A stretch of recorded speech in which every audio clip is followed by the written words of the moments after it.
Howdy, folks, and welcome to episode 15 of the Rico and Declan College Football Show. I'm your host, Rico. Declan is sleeping. He is now 10 months old. Time is flying, folks. He'll be 11 months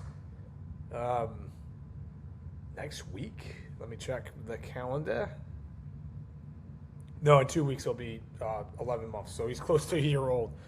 Long time no see, guys. I have been busy. I have been coming off of the travel, like I said before in the previous podcast. I did the last podcast back in, I think it was July. Let's see here.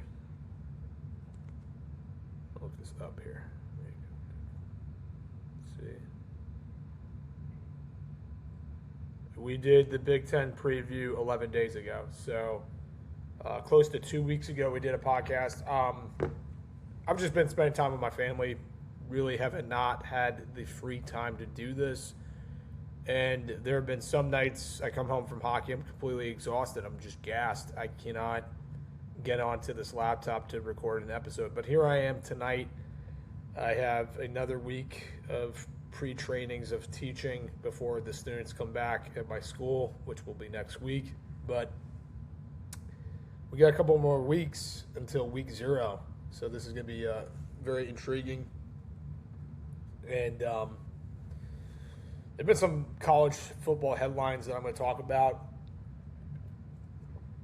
Most recently, Notre Dame and USC, they'll renew their rivalry. I believe it's going to restart again next season. Let's see this news. I'll pull it up on my phone.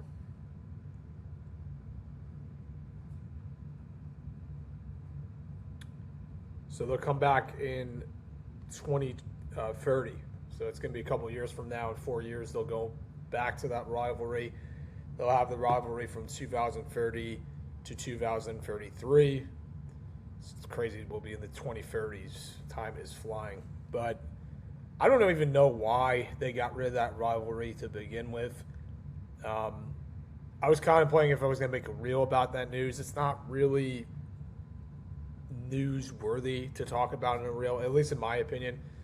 But it's always been a great rivalry. The Brady Quinn game against USC, that's one of my biggest childhood memories of college football. That was an epic game. But there was a scandal, I guess, or probably potential scandal with UNC. They fired or placed on leave, paid leave, was their football GM. What is his name? Friend of Bill Belichick. Michael Lombardi. So he was placed on leave. And the NCAA is conducting an investigation. It's ongoing towards UNC football. So I think there's going to be more things to come out of this. I thought Lombardi was a weird hire, too, because he's more affiliated with the pro game than he is with the NCAA. But he's been with Bill Belichick for years. He's known Belichick since, I think, the 80s. They worked together in the Cleveland Browns. So the hiring was odd to begin with, and I think he's, in my opinion, he's probably a creep. It's probably something like, scandal-worthy, I guess. But, again, we got to wait for the details to come out and see what is going on. And once we have that news, I'll probably report it in a reel. See what else was in the news.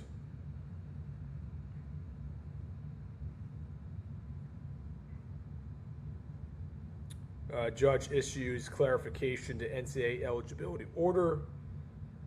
The judge who granted the right to play, this is from ESPN, another year of college sports to some athletes whose eligibility ran out last year, issued a new order Sunday that makes it clear that the ruling does not include football players who are assigned to pro contracts this summer, then had a change of heart.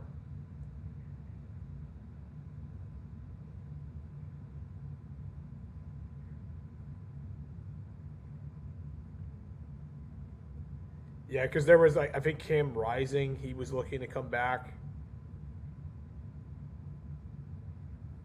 there was some weird rumblings of some players that were gone that were looking to come back.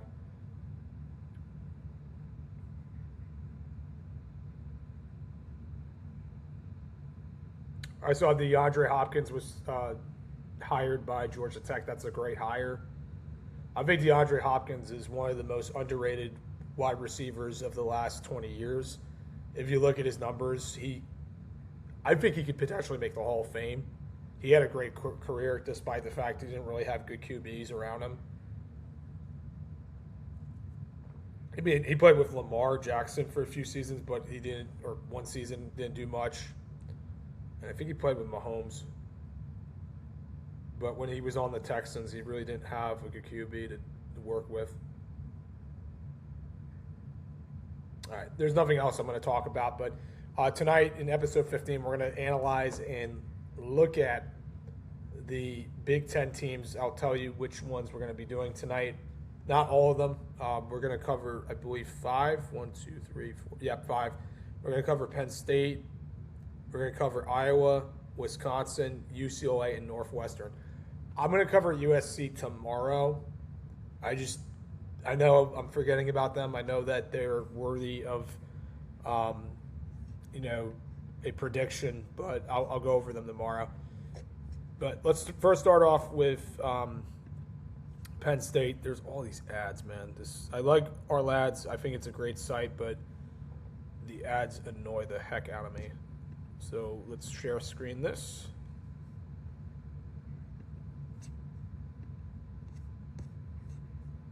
All right. Make this smaller here. There we go. All right, so Penn State's being led by Matt Campbell. Obviously, he transferred over from Iowa State. And I've been saying this a lot about Iowa State. They lost a lot of players to Penn State. So Penn State is basically Iowa State 2.0.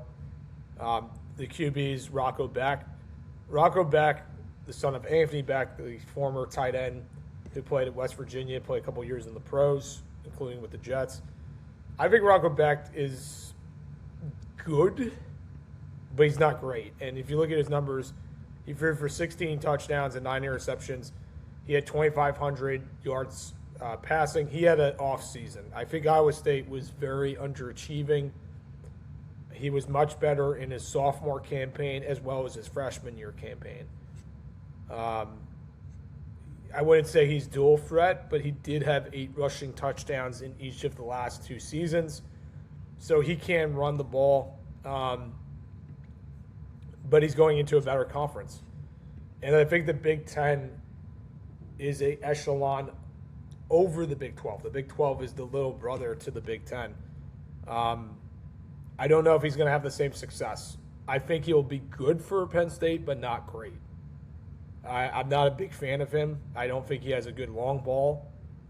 He's good with mid-range passes or short passes, but not, chucking up a deep ball. Carson Hansen, very underrated. I think Carson Hansen is one of their best offensive players. He was their leading rusher.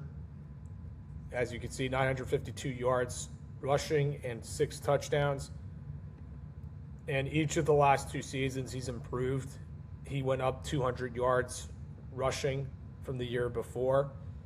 Not much of a catching back, but he can get the big yards, and he can be a vocal point for their offense. They're going to need him to do well. James Peoples, that name sounds familiar. He played at Ohio State. Yeah, I was going to say I remember that name. And he played sparingly. He didn't play as the number 1 back because they had Bo Jackson. And so that was the major reason why he was not a major back in their running back system. He did have 344 yards off of 61 attempts. And the thing is, if Hansen gets hurt, Peoples will be there to replace him if need be. Chase Swoll, he's another Iowa State recruit, another transfer from there that Matt Campbell brought over. And Swoll had decent numbers his first 2 years, but then he also regressed. As you look, the numbers went down. His freshman year was his best season at 47 catches, 622 yards receiving.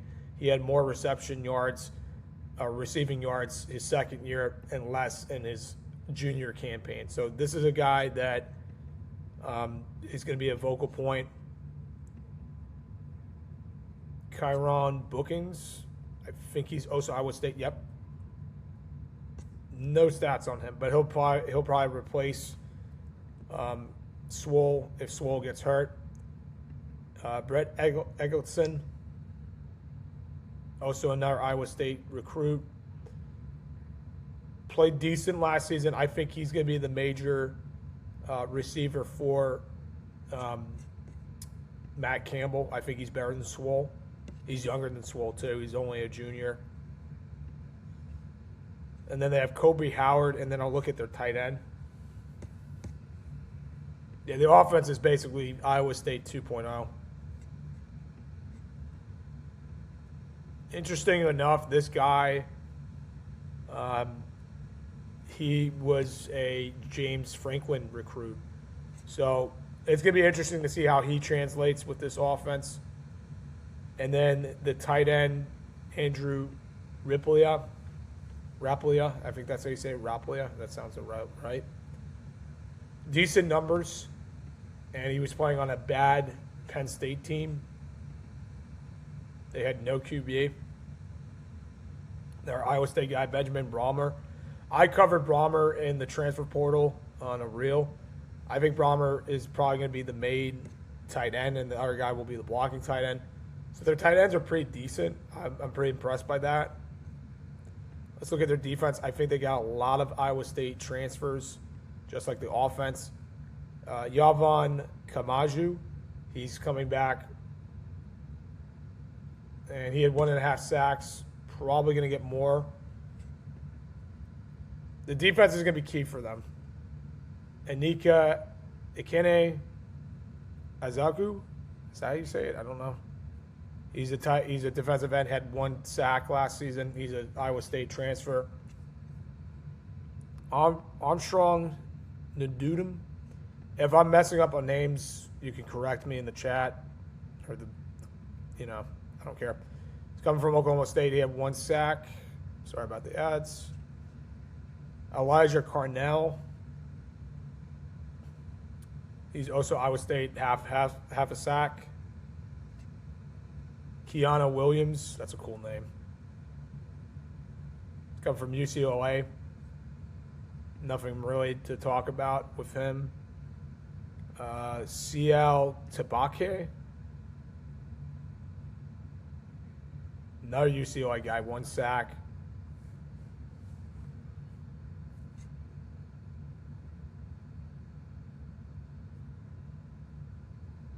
Max Garnville. Let's see Garnville's stats. Nothing much to write home about. I guess he was a redshirt guy. Alexander McPherson. He's coming from Colorado, had 1/2 a sack. Not impressed by their front 7. I think it's weak. Tony Rojas. He's a linebacker. He had 2 sacks. One of the few guys out of James Franklin's recruiting class that stayed on with the team. Alex Tash. Let's see his stats. Only 7 tackles. He's probably going to play a little bit more. Let's look at their secondary. They're led by, actually, linebacker still, Cooper Abel. I've heard about. 1 sack, yeah. He actually had a better season than his previous one. Yeah, Cooper Abel is a good player. Caleb Bacon. 3 sacks. Okay, that's pretty decent. And 1 forced fumble. So their linebackers are decent. Secondaries, it's led by some guys returning. Darius Dixon. He had 2 forced fumbles, 6 pass deflections. He's 6 feet. That's good size for a corner. Joshua Johnson. Well, he was redshirting, so I don't think there's anything about him. Nope.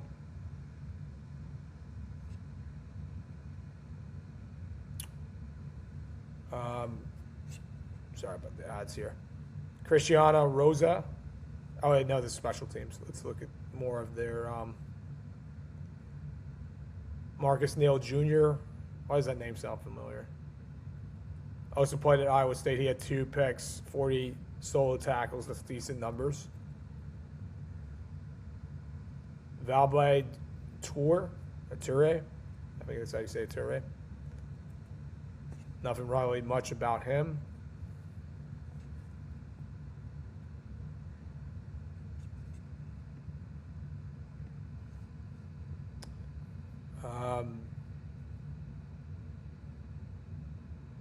Jeremiah Cooper. He's also another transfer from Iowa State. He had 1 interception, 3 pass deflections.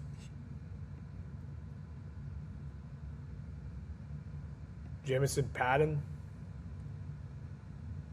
our Iowa State guy, 2 interceptions. So their safeties are all right. That's not a weak point on their defense, a weak spot. Aduvion Collins, 3 pass deflections. He had 33 solo tackles. That's not bad. And then the last guy I'll cover, sorry about that. Let's exit out of this. Ads, man. The last guy I'll cover is Zion Tracy. He had 1 forced fumble and no interceptions. So when I look at their defense, I think the safeties are decent. I think their linebackers are okay. But their defensive ends, I don't think there's much of a pass rush there. And that's going to cause them problems. And it's like I said before, all these Iowa State guys, they're going into a better conference. It's not the Big 12 anymore. And then when we look at their schedule, let's pull that up. Hang on 1 second. I got to pull this up here.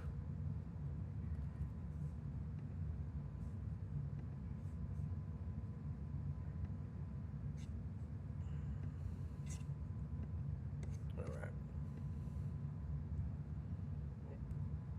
They start off with Marshall. They'll win that game. I think Marshall is a pushover.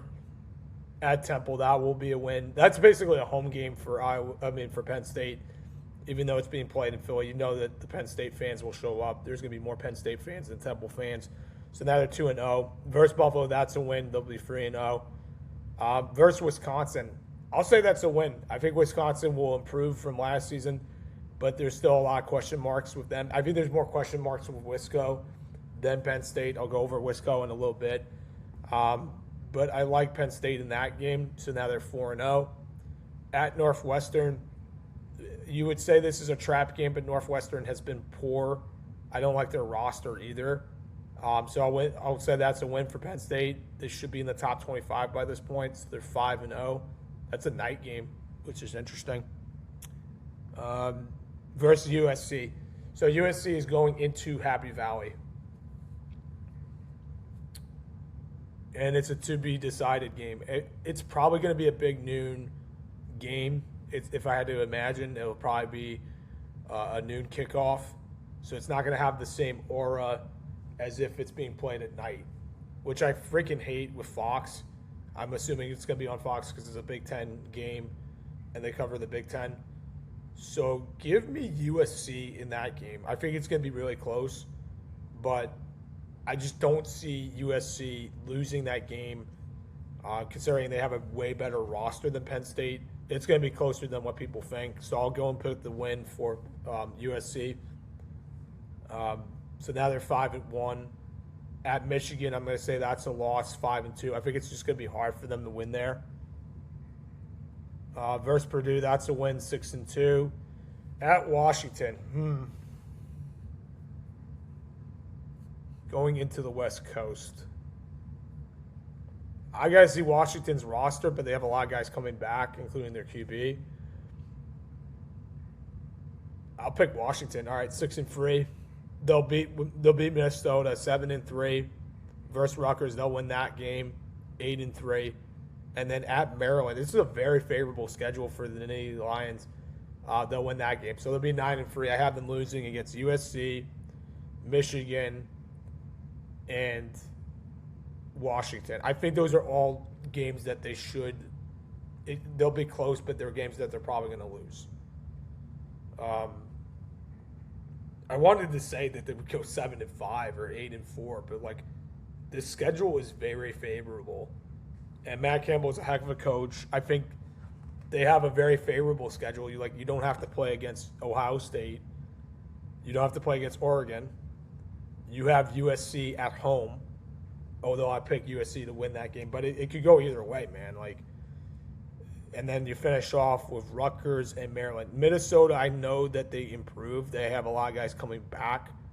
But I don't know. I think that game being at Happy Valley is a huge advantage for Penn State. And they could shock a lot of people. I don't think they're a playoff team, but Campbell could build them up to making the playoff. And if the playoff expands to 24 teams, which it probably will because of money, they'll make the playoff. It's like a participation trophy. Everybody makes the playoff.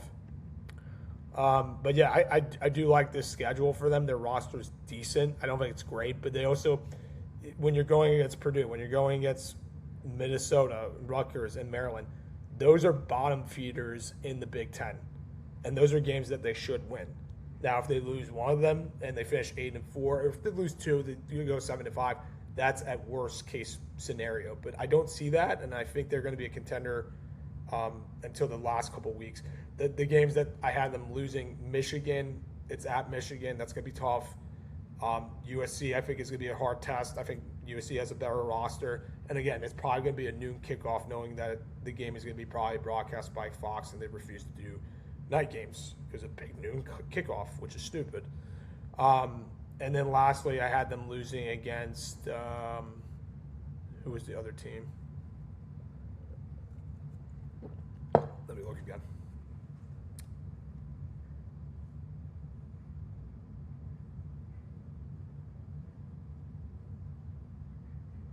And their running backs are good too, man. They have a good tight end group. Yeah, I have them losing at Washington. I think that's just going to be a tough game for them. Washington's a tough place to play in, too. All right, next up, we got, let's pull it up on the phone. So 9-3. I do think they're going to finish with 9 wins. Iowa, they don't have a QB. I don't care what anybody says. I heard a podcast earlier talking about Iowa football, and I just was what is going on with their roster? They have a good defense. They always have had a good defense, but they have a lot of guys who are new. Yeah, this is a bad roster. I'm pulling up their roster. They're led by Kirk Ferentz. And Kirk has been there for years. He's a legend. But I think he should retire. I think his time has passed. They had a great season last season. They won 9 games. But this is a different roster from the one from last year. They have a lot of guys who left. They're led by Jeremy Helensky. Let me look up his numbers.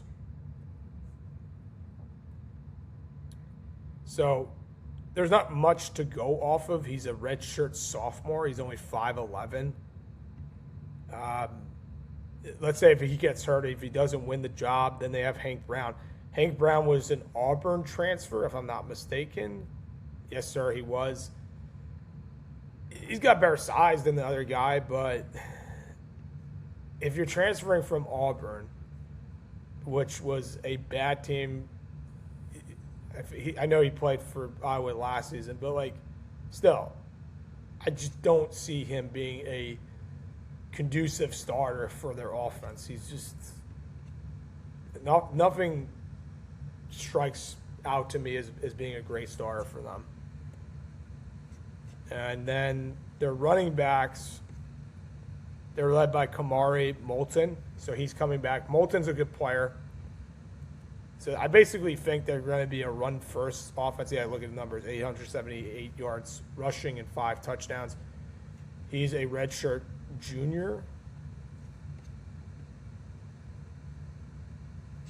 So he's got another year of eligibility after this year. They have London Phillips Jr. He's a transfer. He's coming from South Dakota. Nothing much about him. Let's look at their wide receivers. This is going to be an issue for them.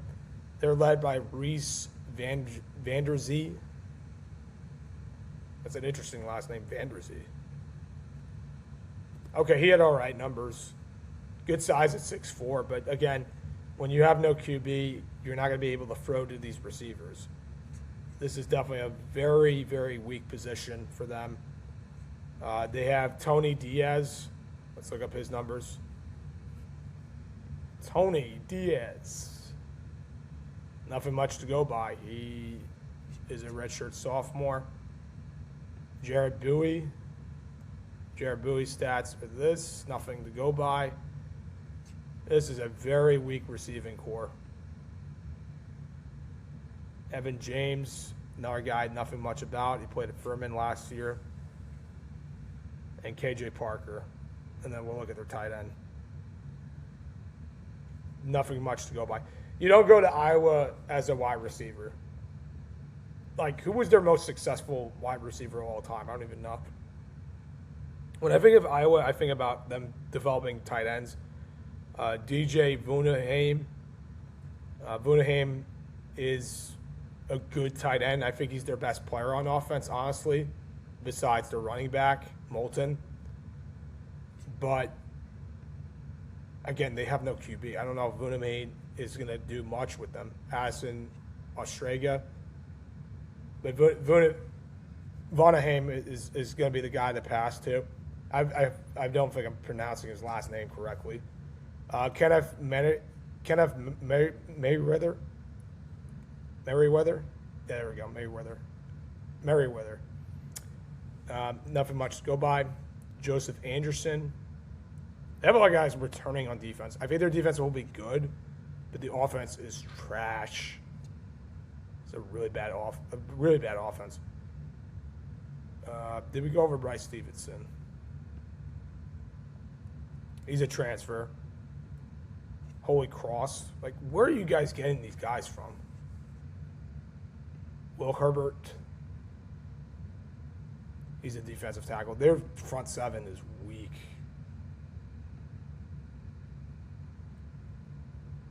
Bryce Hawthorne, again, another guy, nothing much to go by. I'm spitballing, too. Some of these guys might not even win their starting jobs. Emmanuel Ologbuhu? I don't think I'm pronouncing this correctly. I'm so bad with last names.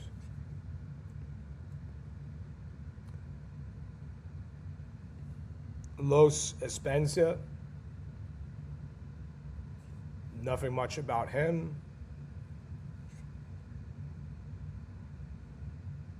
Kamari Brown. They really don't have a lot of stats on defense.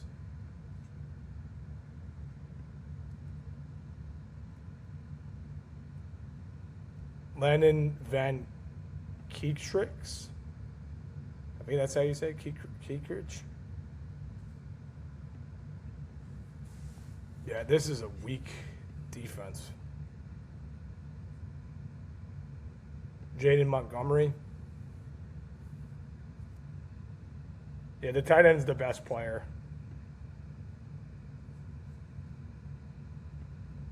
Zach Gloomer.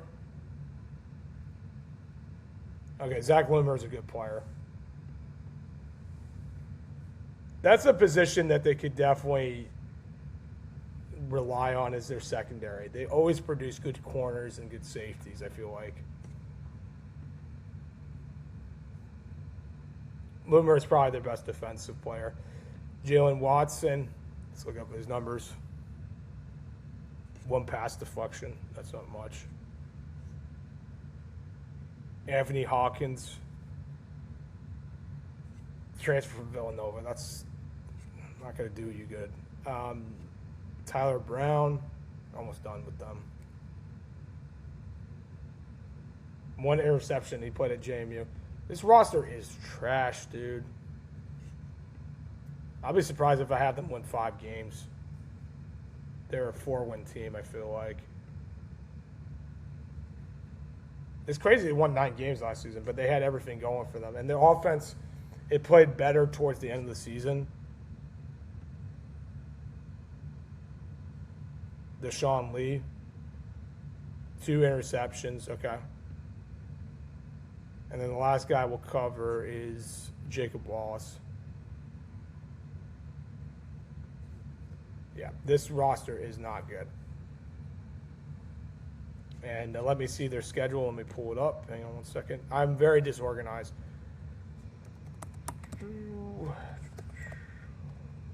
Get back into the thick of things.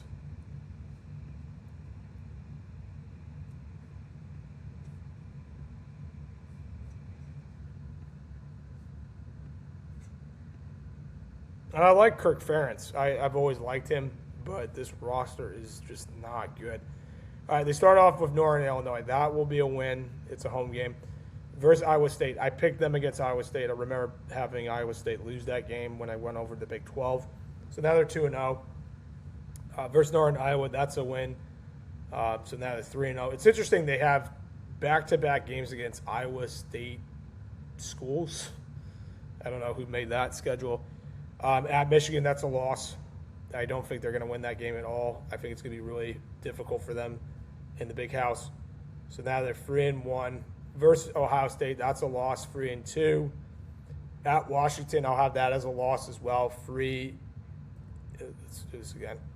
So they start off 3-0. They lose 3 straight. So at Michigan, loss. Versus Ohio State, that's a loss. And at Washington, so now they're 3-3. At Minnesota, that's a loss, 3-4. Versus Wisconsin, I got to look at Wisconsin's roster. I really don't like this roster, man. I'm going to say that's a loss, 3-5. At Northwestern, they'll pull off that win, 4-5. Versus Purdue, they'll win that game, 5-5. At Illinois, I'll say that's a loss, 5-6.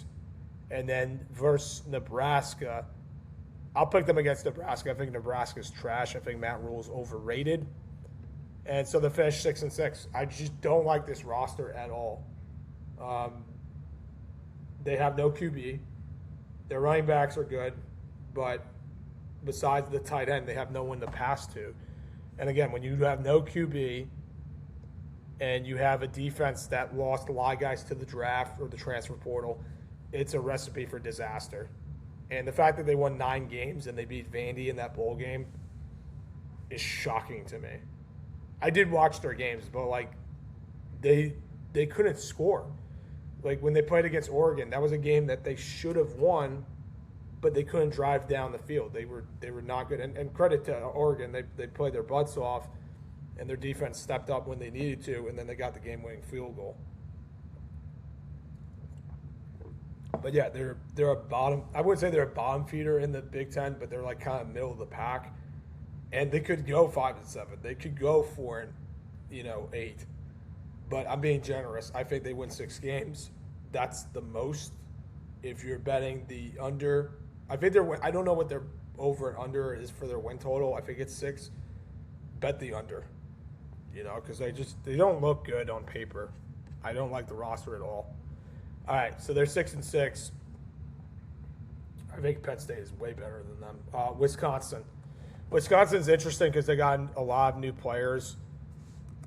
And Luke Fickell, I think this is a make or break year for him.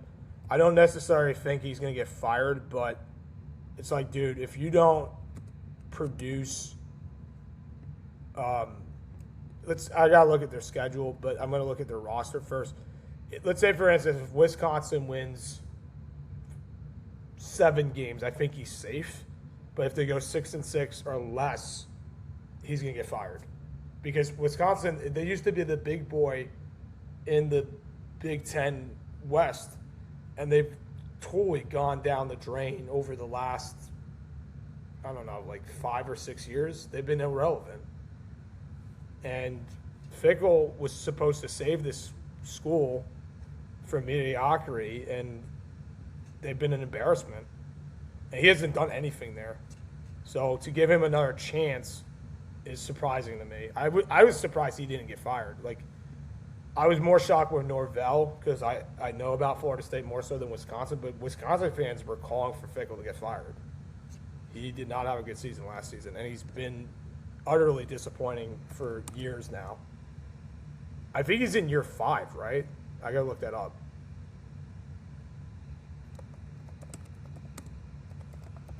We'll look at the roster here.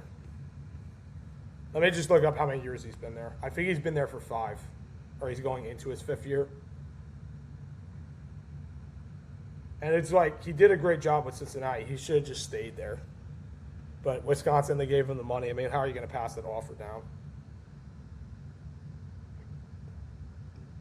Yep, he's going into year 5. 1, 2, 3, 4. No, oh yeah, he is going year 5. I was right. So the best he went with Wisconsin was 7-6 in 2023. Since then, he's gone 5-7, 2024, and then 4-8 in 2025. And he's only won 10 games in the Big Ten. He's 10-17 in the Big Ten. That's got to improve. Now, he's got some reinforcements. He's got a good transfer portal, including the QB. But I don't know how this is going to translate for this season. I got to look at their schedule. But, again, I have them losing against Iowa. I have them losing against Penn State. I just don't think they have the roster to compete against those teams. All right. Sorry about the ads. Freaking annoying. So they're led by Colton Joseph. And Colton Joseph, he was a transfer from Old Dominion. He's a dual threat QB. He's talented. 21 touchdowns, 10 interceptions. But the number that strikes out to me is his rushing yards. He had 1,000 yards rushing and 13 rushing touchdowns. But, this is a big but, he's going into a better conference. He's not going to have the same support system that he did at Old Dominion. And it's going to be difficult for him to read the defenses of the Big Ten compared to the Sun Belt Conference. I think that's where where Old Dominion plays, I'm pretty sure. Deuce Adams is the backup, so if he gets hurt, Deuce Adams will come in. He was a transfer from Louisville a year ago. Nothing much to go by with him. Abu Samaya, the third, he's another transfer that they got. He's coming from Iowa State, so he didn't join Matt Campbell and company to Happy Valley. He decided to take his talents over to Madison, and he had decent numbers. So the running back position is definitely improved. They have Darren Dupree. Dupree's numbers, let's pull them up. 363 yards and 2 touchdowns. So the talent is there at the running back position. I think they're going to be a run-first offense, especially with a dual-threat QB and Joseph. Let's look at their wide receivers. Eugene Hilton. Nothing much to go by.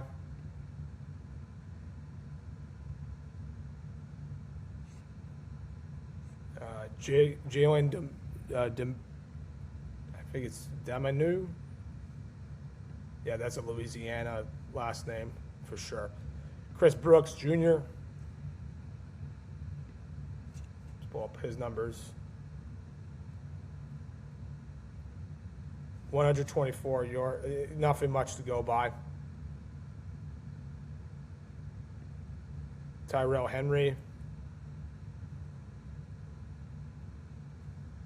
Yeah, they have a weak receiving core. They're definitely going to run first all the time. Shamar Rigby.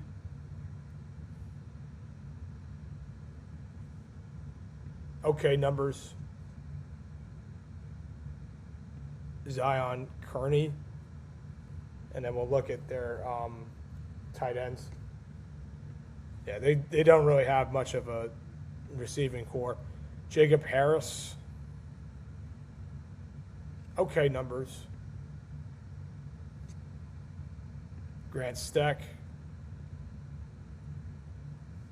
Yeah, their tight ends are weak as well. This is going to be problematic for them. Let's look at their defense. They have a lot of transfers. Guy returning, Sebastian Cheeks. 3 sacks. Okay, so he's a little bit of a bright spot for their defense.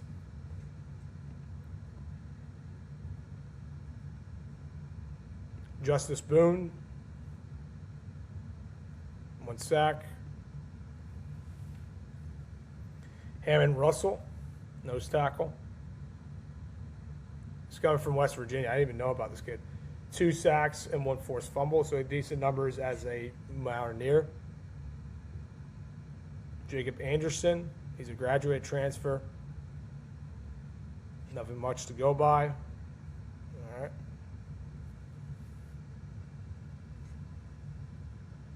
Junior Poser,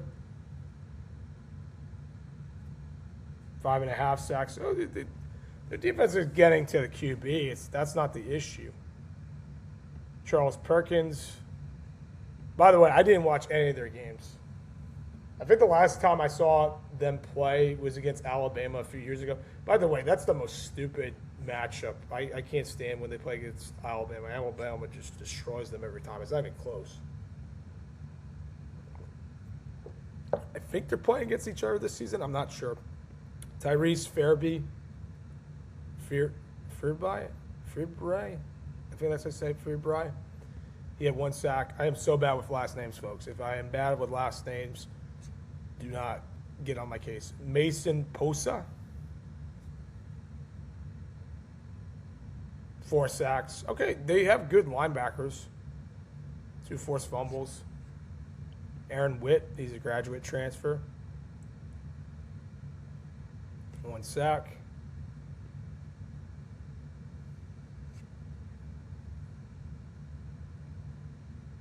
Cooper Catalano, 2 sacks. Yeah, so they're getting into the QB. I actually like their defense a little bit more than Iowa, but it's at Iowa, so I'm going to pick the Hawkeyes. Nothing much about this kid.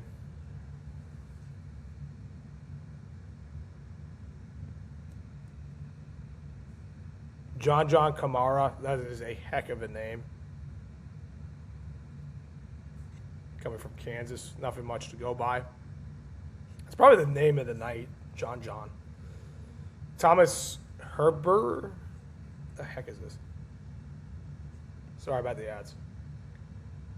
He had 4 tackles.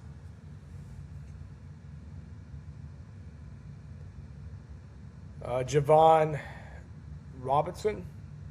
He's a corner from Arizona State. 8 pass deflections. That's not saying much.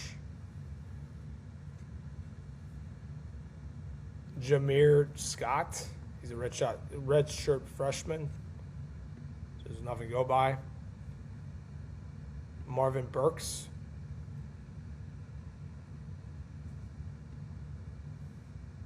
Coming from Missouri. Carson Van Dinner. I feel like I know about him. No, I don't. There's a guy with a similar last name that I was talking about in the transfer portal. Eric Fletcher Jr. 3 pass deflections. Kai Bates. Good size at 6'3" for a corner. And last but not least, Bryce West. And he's coming from Ohio State. Yeah, so this roster, when you look at it, the offense is a lot of question marks, especially with receivers. But the defense is decent. I think their defense will be better than their offense. All right, let's see if this is a fireable season for Luke Fickell. Let's look at their schedule. Again, I have them losing against Iowa and Penn State.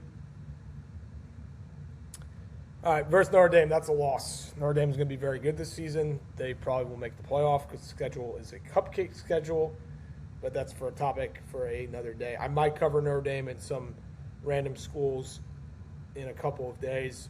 We'll see. I'm doing major conferences right now. Versus Western Illinois, that's a win, so they're 1-1. Versus Eastern Michigan, that's a win, 2-1. At Penn State, that's a loss, 2-2. Versus Michigan State, I'll say they'll win. Michigan State stinks, so they're 3-2. At UCLA, that is a loss because it's a West Coast game, 3-3. Versus USC, that's a loss, so they'll be 3-4. At Iowa, that's a loss, 3-5. Versus Rutgers, that's a win, 4-5. At Maryland, that's a win, 5-5. At Purdue, that's a win, 6-5. And versus Minnesota, I'll say that's a loss. Got them at 6-6. I think that's being fair. I think that's being considerate. Some people will say that they'll beat Minnesota. Some people are thinking that they'll lose to Rutgers or lose to Maryland. You know, I think those are games you should win. Like Maryland and Rutgers, they're worse than Wisconsin. And how Schiano's still coaching at Rutgers is beyond me because I think he's a decent coach, but a bit overrated. His time in the sun is past. Enough about Rutgers. I can't stand them. All right, so we have them at 6-6. I think that's fair. All right, UCLA. UCLA is an interesting team. I really like who they got as their coach. What was his name? He coached at JMU. Bob Chesney. Bob Chesney is a great football coach. And I think he's going to change the culture there. I think it's going to take some time. I don't think they're going to be in a playoff spot, but I think they'll be better than last season. And I think they won, if I'm not mistaken, they won 5 games last season, or did they win 4?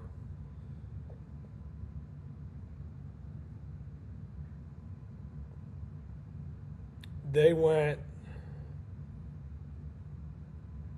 3-9. Yeah, they were not good last season. They did beat Penn State. That was the upset. But other than that, there was a lot of issues with that team. And they fired their coach mid-season. And Chesney is the right guy to take over. And they have a lot of transfers. They got some JMU guys. But they do have a guy coming back that'll go over. Hang on one second, guys. I'm going to get some more water. I am getting parched.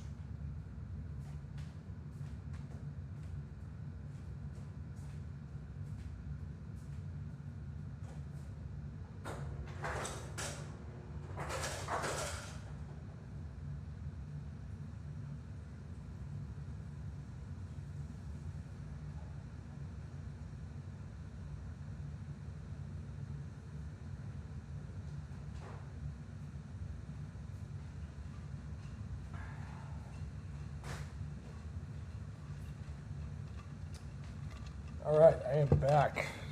Just need some H2O to continue this podcast.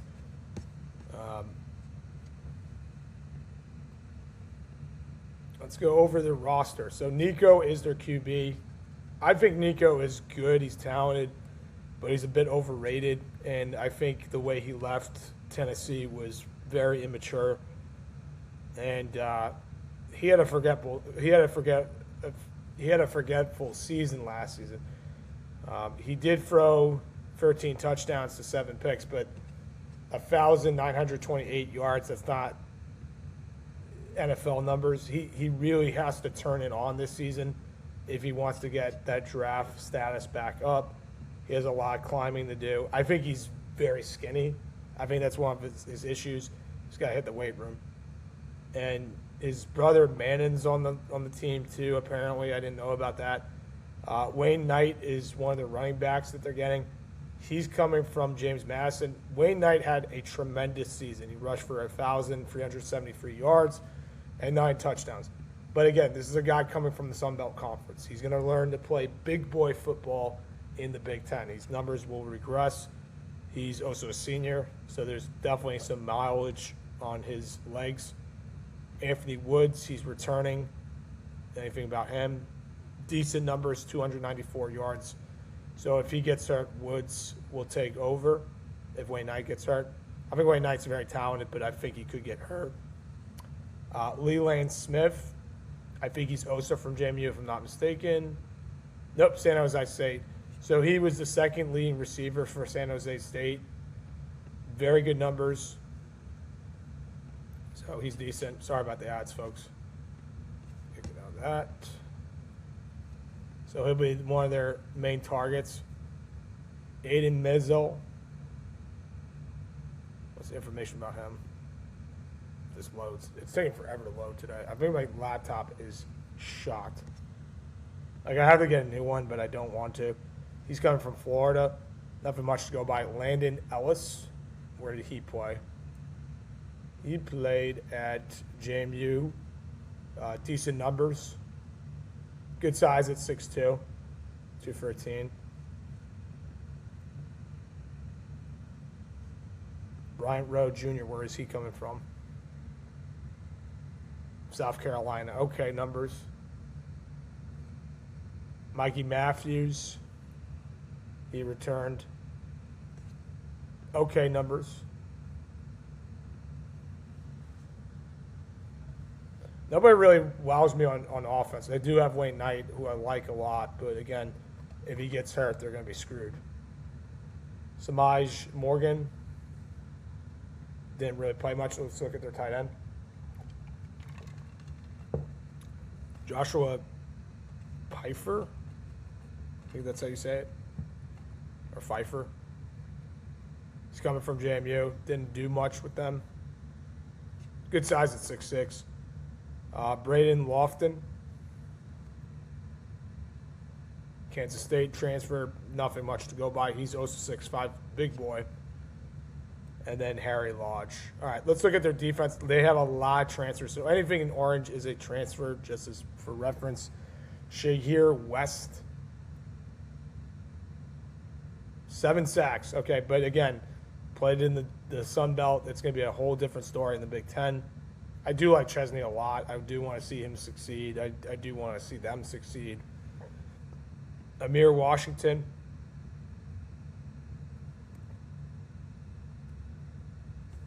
Nothing much to go by. He's a Texas Tech transfer, so he's probably going to get more reps with the Bruins. Maxwell Roy. If you've got him, what's going on with his story? Ohio State transfer, 6'3", 301. So he'll have a bigger opportunity with the Bruins. Tyson Ford. Not a lot of returners on defense. Nothing much to go by.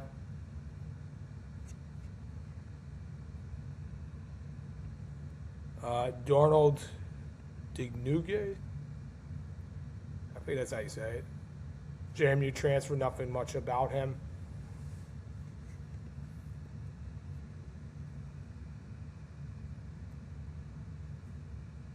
Aiden Gabara. Also from JMU, but nothing much to go by. He is 6'5", 255. He'll probably play a lot. Ryan McCullough. 1.5 sacks. They got some size on defense. But that doesn't translate if you're going to be a good team or not. Jalen Woods. 1.5 sacks. Donovan Pellet. Nothing much to go by. I am losing my voice. Semi Amasogo. I think that's how you say it. Sammy had 2 sacks. He's coming from Oklahoma. So that's an interesting guy. Drew Spinogi. Nothing much to go by.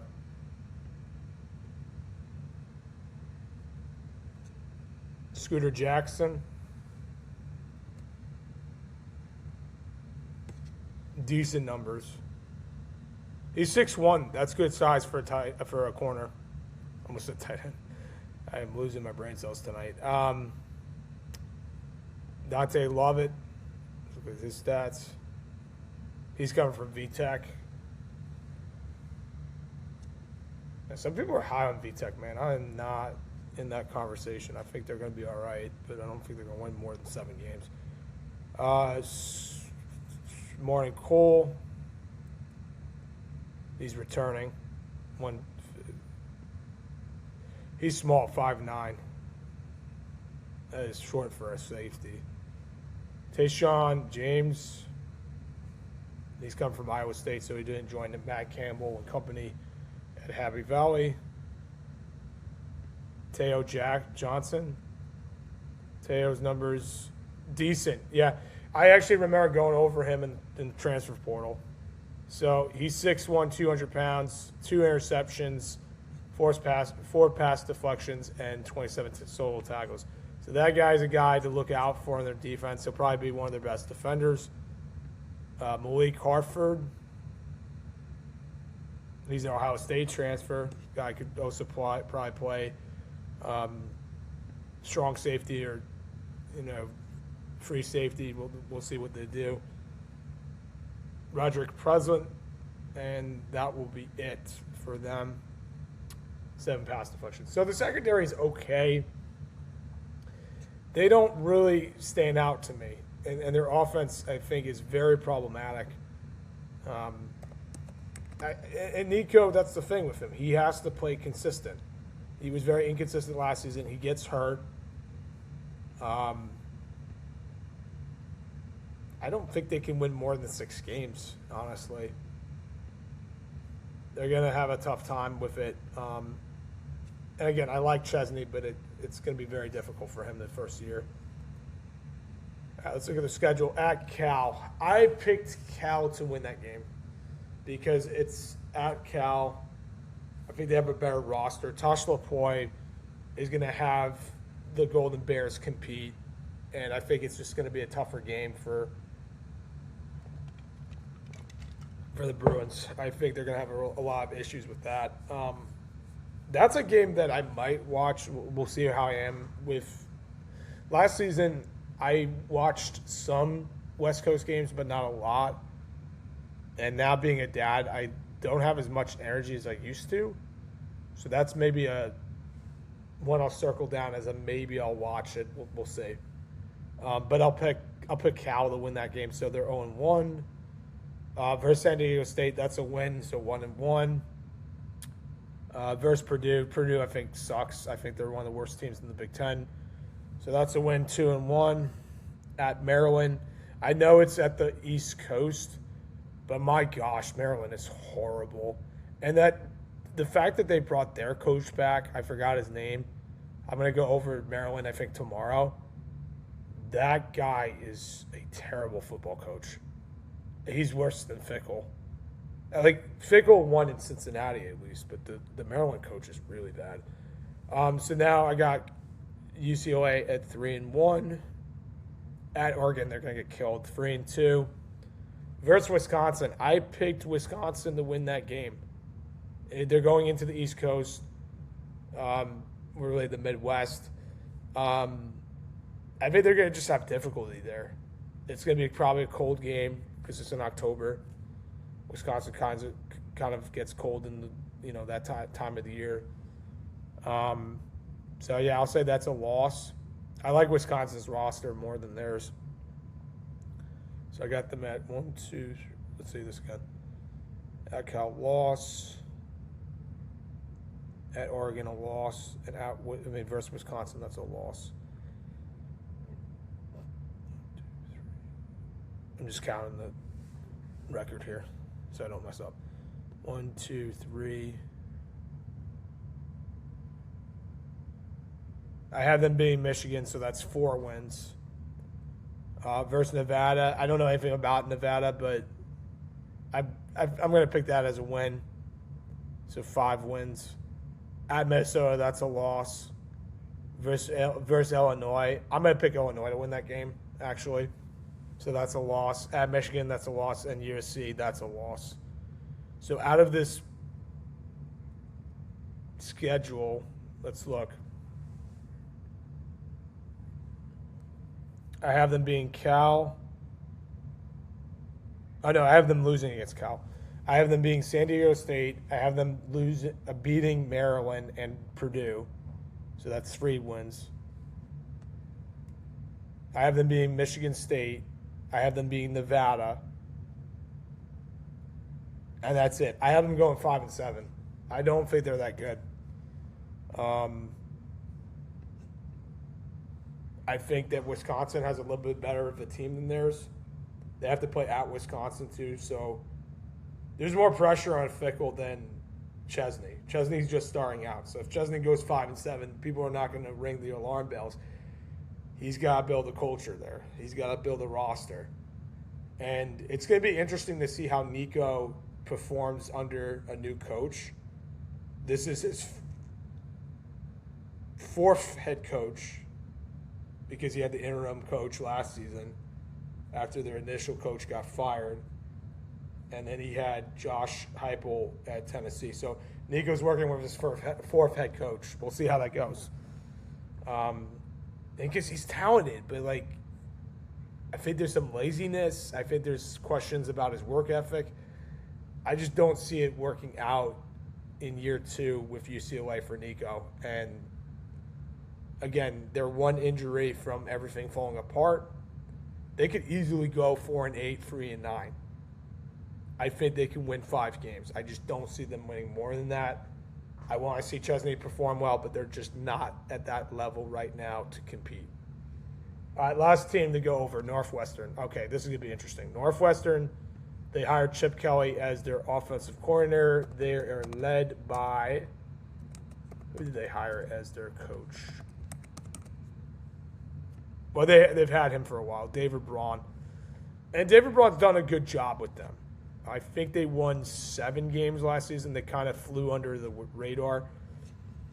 I know they have Aiden Childs, and the thing is with Aiden Childs is he has talent, but he is so overrated, man. Like, he did nothing at Michigan State. And, yeah, like, he had more pass touchdowns than interceptions. But look at how bad those numbers are. Like, he doesn't throw for yards. Sorry about these ads. They're driving me nuts. I think he got hurt, too, at one point. And then in terms of being a dual threat QB, he's kind of there. Not really. I think that Wisconsin has a better QB than him. And David Braun, he's been there. Let's see. Gotta look this up. David Braun.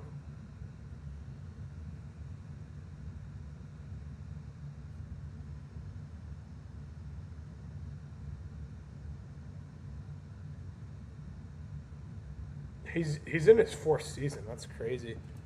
So he went 8-5 his first season, 4-8 last 2024, and then last season they went 7-6. And he is 11-16 in the Big Ten, kind of similar to Fickell. But yeah, let me see their roster besides Aiden Childs. I'm not an Aiden Childs guy. I'm not going to support him. I'm not going to say he's going to be doing good for them. They have Nico Marisol, who's coming from West Virginia. I know about Nico. He's not good. I watched him play. He's got no arm. He makes really bad decisions. Caleb Kamolfle, he is talented. Caleb is one of the best running backs in the Big Ten. Comes from Katy, Texas. You know, Texas football. It's another breed of high school football over there if you're playing in Texas. Gavin Sawchuk, he's coming from Florida State. I know about Sawchuk. He did okay for us. I thought he was inconsistent. He could catch out of the backfield. I will give him that, but he's really not that good. But he is a good two for Kamolfle. So Kamolafe is a great running back for them. Hayden Elgin, sorry about these ads. Decent numbers, but they have no QB. Like, Aiden Childs is terrible. And if he gets hurt, you got to deal with Nico, and Nico's terrible. They have no QB, man. Griffin Wild.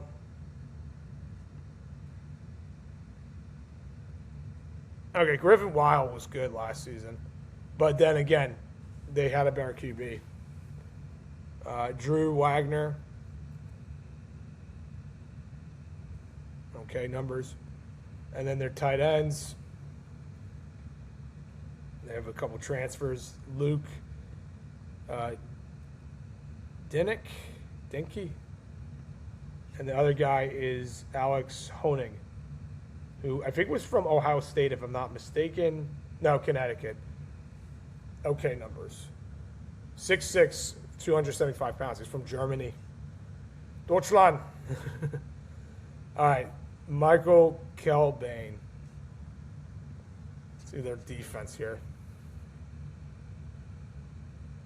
3.5 sacks. Okay. Big kid, 6'5", 275. That is a big defensive tackle. Oh, he's defensive end. Dominic Kirks. He's coming from Ohio State, so he'll get more playing time with the Wildcats. Brendan Flakes. Nothing much to go by. Stephen Wagboye, or is his name Glory? Glory Stephen Wagboy. From Sacred Heart. Nothing much about him. Let's look at their other defensive tackles. Migo Jackson. He was from Utah State initially. And Charlotte, nothing much to go by. Tyler Gant. Sorry about that sound. That was my ice machine. Jamal Johnson. I'm running on fumes. I'm almost done, guys. And I got to upload this. It's 10:41 Eastern time. Nothing much to go by with Jamal's numbers.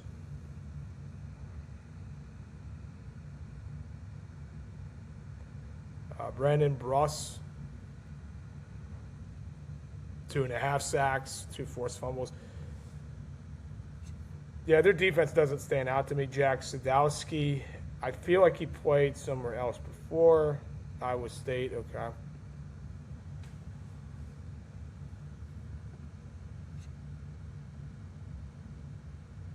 Kobe McKenzie, 1 sack. Initially played for Oklahoma. Nigel Glover. Played at Ohio State before, nothing much to go by. Or Adaye. I wonder if he's related to Joseph Adaye. 1 interception, okay. Also played in Texas. Brennan Desafrens. He's coming from Central Michigan. 2 interceptions. He's 6'2". That's a good size for a corner. So he might overtake the other guy for a starting spot. Damon Walters. Nothing much to go by. Elijah Jones. Again, nothing much to go by. Their secondary is a little bit weak. So I would play Desafrens over Adaye. Or is it Adaye? I don't even know. Robert Fitzgerald. I'm almost done, folks, and I gotta go over the schedule, and then we'll call it a night for this 15th episode. Fitzgerald numbers pretty decent. Got a lot of tackles. That's good. John Stevens, another John. Second John. Nothing much about him. And last but not least, Josh Fussell and Brendan the other guy will cover that right after. 9 pass deflections. Good size at 6 feet. And Brandon Turner. 2 forced fumbles, 2 interceptions, and 2 pass deflections. So the guy will probably be one of the leaders on their defense since he's a senior. All right, let's look at their schedule. I don't like A.N. Childs. I think A.N. Childs sucks. I think he's overrated.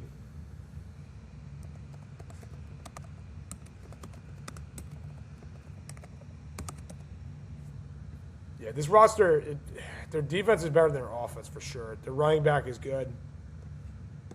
I think that guy will put them on the map a little bit. They're not a contender to win a Big Ten title or go to a playoff. All right, versus South Dakota State, I'll say that's a win. Versus Colorado, man. If I remember correctly, when I went over Colorado, I think I picked Colorado to win that game. I'm not sure.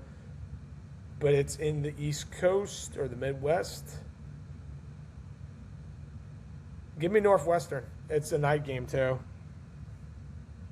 There are going to be a lot of fans for that game. So 2-0. At Indiana, they're going to get killed. 2-1. Versus Penn State, that's a loss. 2-2.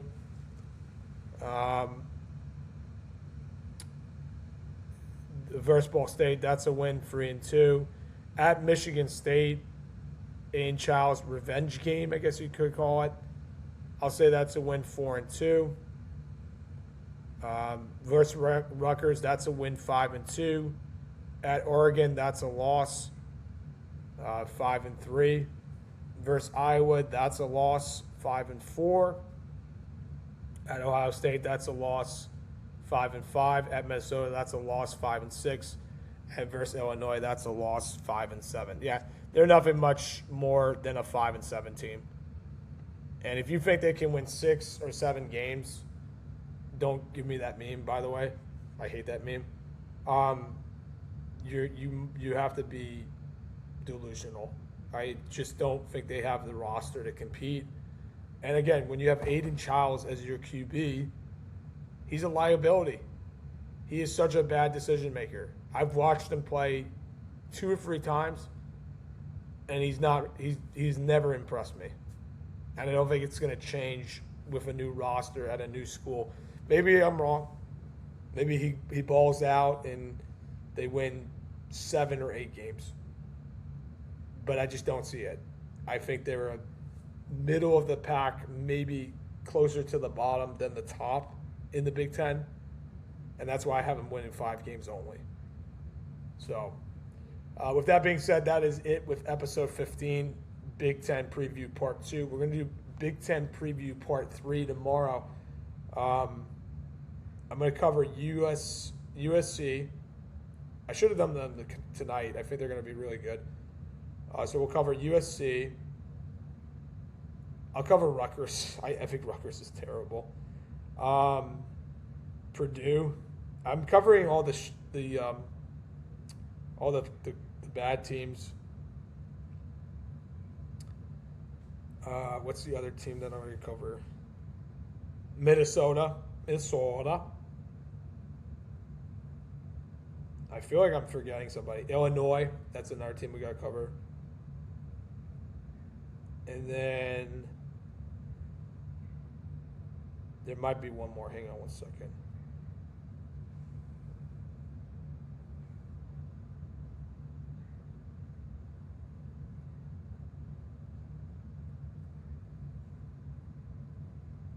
So there's 18 teams.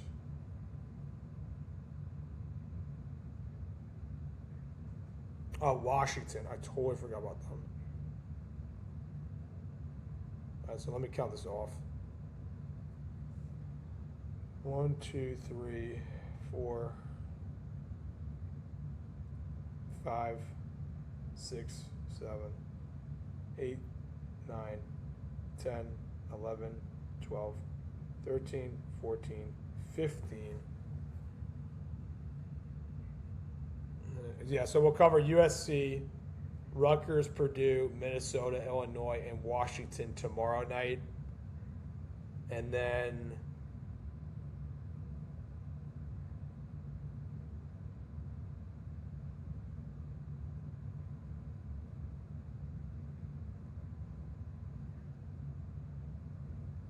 I feel like I counted this wrong. We'll cover Nebraska and Maryland the following night on Wednesday, I think. I'll figure it out. Let me count this again. 1, 2, 3, 4, 5, 6, 7, 8, 9, 10, 11, 12, 13, 14, 15, 16, 17. I feel like I'm forgetting one team.